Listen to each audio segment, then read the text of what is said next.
Good evening friends. आज के chapter में हम कवर करेंगे milling tool selection procedure. Milling tool का सिलेक्शन कैसे करते हैं और किस तरह के टूल्स आते हैं। तो जस्ट थोड़ा सा ओवरलुक करते हैं, डिटेल्स में हम बाद में जाएंगे। Let's understand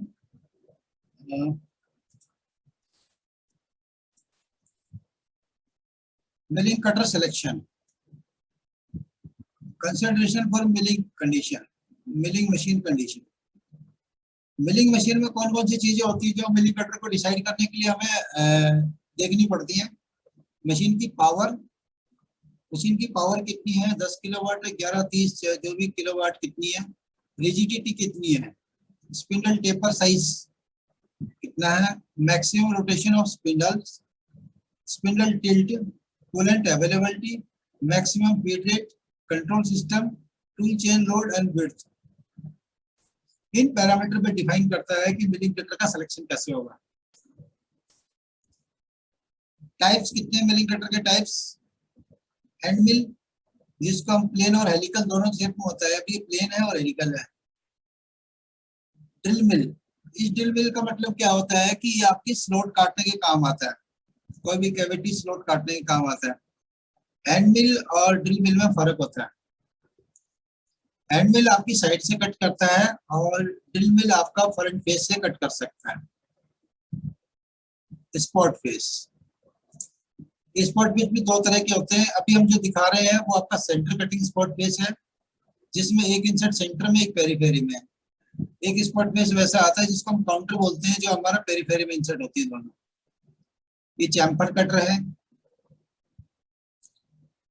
extended flute and मिल, जिसको हम शोल्डर मिलिंग भी बोलते हैं, एंड एक्सटेंडेड फ्लूट एंड मिल का ही ये बड़ा हुआ पार्ट है जो लंबाई में ज्यादा काम करता है। नॉर्मल फेस मिल, उसके बाद slitting cutters, slitting cutters and side and face cutter.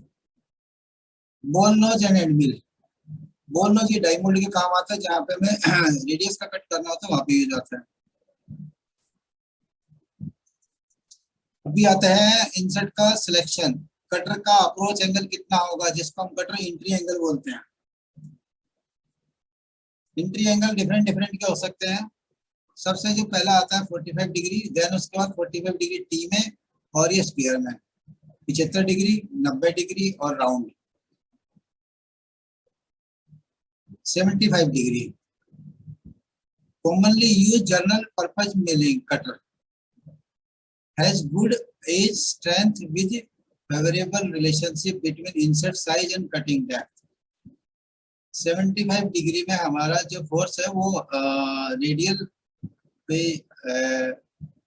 ज्यादा आता है, एक्सियल पे कम आता है, बट आता है। Widely use for rough milling and finishing, ज्यादातर हम रफ मिलिंग और फिनिशिंग मिलिंग के लिए यूज करते हैं। 45 degree cutters, radial and axial force are same. 45 degree पर रेडियल और एक्सियल फोर्स बराबर होता है।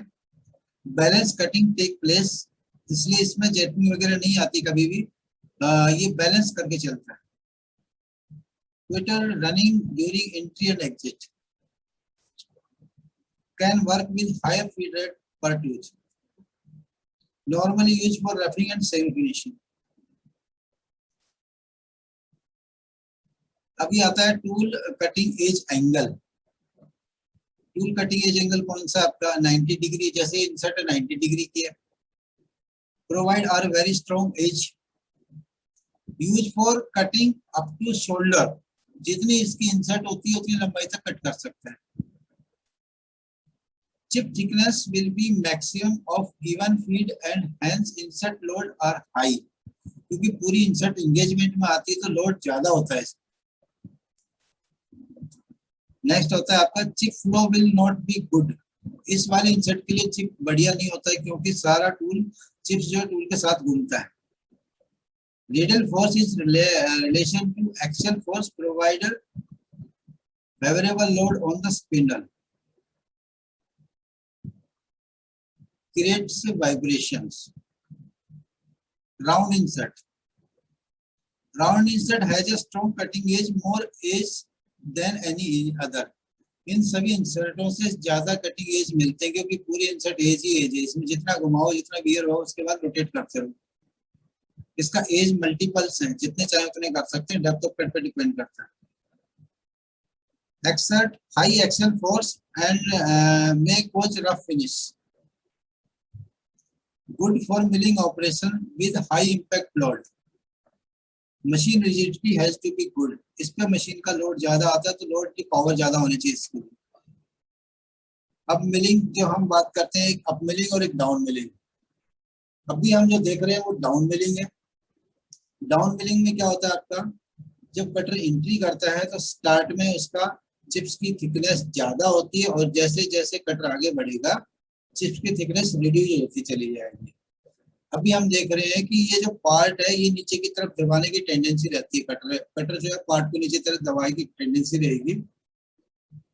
जो फोर्स है वो अगेंस्ट रेस्टिंग आएगा, नीचे रेस्टिंग रहेगा, इसकी तरफ ही लोड आएगा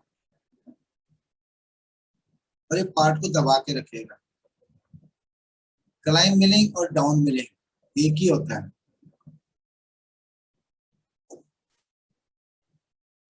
कटिंग की फीड की डायरेक्शन हमारी लेफ्ट टू राइट है इसमें। कन्वेंशनल मिलिंग में एक चेंजेस होता है। कन्वेंशनल मिलिंग क्या होगी, जब कटर एंट्री करेगा उस दौरान इंसर्ट की जो चिप की थिकनेस कम होगी और जैसे जैसे कटर बाहर की तरफ निकलेगी इंसर्ट लोड बढ़ता चला जाएगा।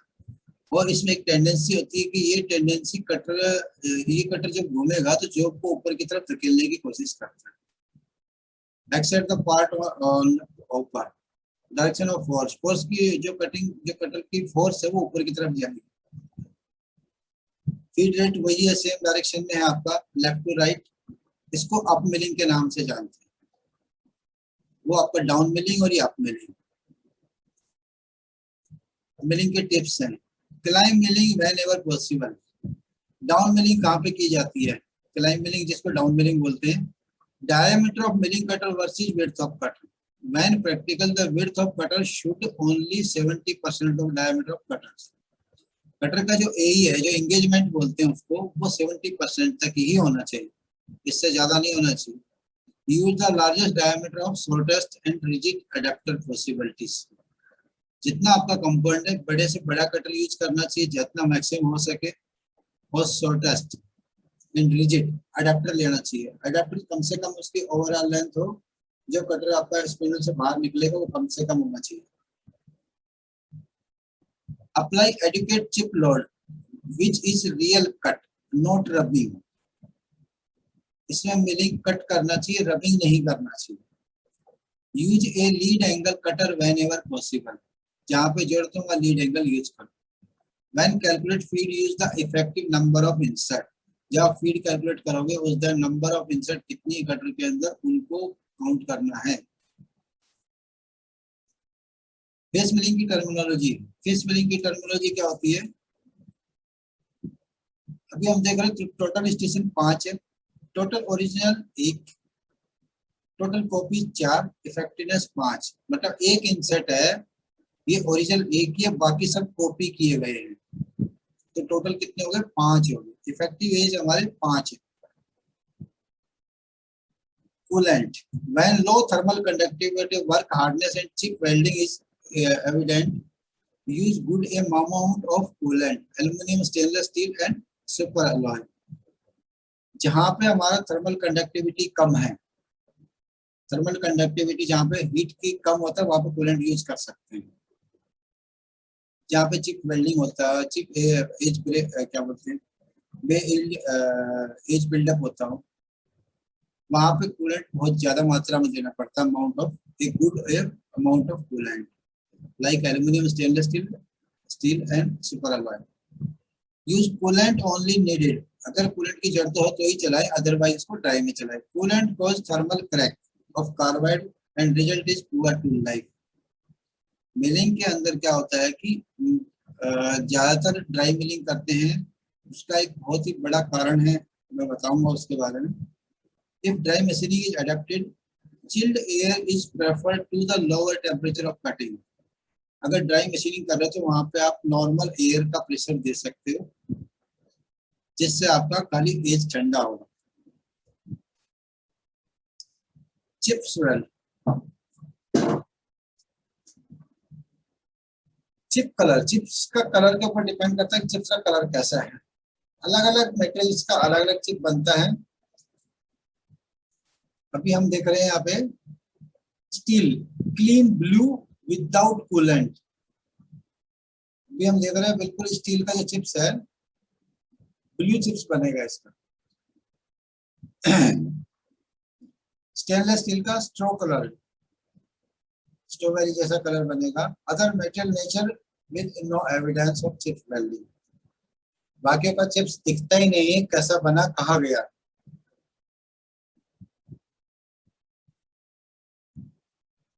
चिप्स की शेप जो डिफाइन करती है कि ये गुड चिप्स कौन सा बनता है, जो आपका कंटिन्यूअस चिप्स बनता है और ब्रेक हो जाए, जो एक शेप में चिप्स बनता है, ये गुड चिप्स होता है। देखिए मशीनिंग आपकी सही हो रही है। अगर ये चिप्स ज्यादा भिंडीदार बनता है और चिप्स ये ऐसी शेप में निकलता है, तो आपके जो पैरामीटर है वो सही नहीं है, जिसकी वजह से इस तरह की शेप बन रही है। Bad chip shape from small chip built on bad design cutters. Pitch, जो मिलिंग कटर होता है उसकी पिच क्या होती है और कैसे डिफाइन होती है, लेट्स अंडरस्टैंड। ये एक कटर आपको दिख रहा है, इसको बोलते हैं अनइक्वल पिच। अनइक्वल पिच, इसकी कोई भी पिच आपस में मैच नहीं कर रही। उसका कारण क्या है कि कोई भी चीज रिदम नहीं होनी चाहिए, हमेशा एक अनइक्वल फोर्स अगर पड़ेगा तो आपका कटिंग स्मूथ होगा। उसका कारण है ये आपका इक्वल पिच है, ये आपका कोर्स पिच है, ये मीडियम है और ये फाइन है। फाइन में आपका क्लोज पिच बोलते हैं जिसको, कोर्स पिच, मीडियम और फाइन पिच। अभी समझते हैं टेबल फील्ड। कोर्स पिच के अंदर स्मॉल से अब जैसे फाइन पिच की तरफ जाओगे तो टेबल फील्ड बढ़ती चली जाएगी। कोर्स पिच में फील्ड कम रहती है, मीडियम में थोड़ी मीडियम रहती है और फाइन जो पिच होगा उसमें फील्ड बढ़ा दी जाएगी। फील्ड इसलिए बढ़ेगी कि नंबर ऑफ इफेक्टिव एज बढ़ रहे हैं, तो फील्ड जो इंसर्ट जो पर टूथ दी जाती है वो आपका मल्टीपल हो जाएगा। कटिंग फोर्स ऑब्वियसली बढ़ेगा जैसे, क्योंकि एंगेजमेंट ज्यादा होती है। कोर्स पिच कम कटिंग फोर्स जनरेट करता है और जैसे जैसे हमारी नंबर ऑफ इंसर्ट बढ़ेंगी हमारा लोड भी बढ़ेगा, फोर्स बढ़ेगा। चिप्स गिल्ट, लार्ज जो आएगा उसमें चिप्स जो है ज्यादा बढ़ेगा और जैसे जैसे फाइन पिच में जाएगा चिप छोटा होता चला जाएगा। वाइब्रेशन, कोर्स पिच में वाइब्रेशन सबसे कम होता है, फाइन पिच में इजी होता है।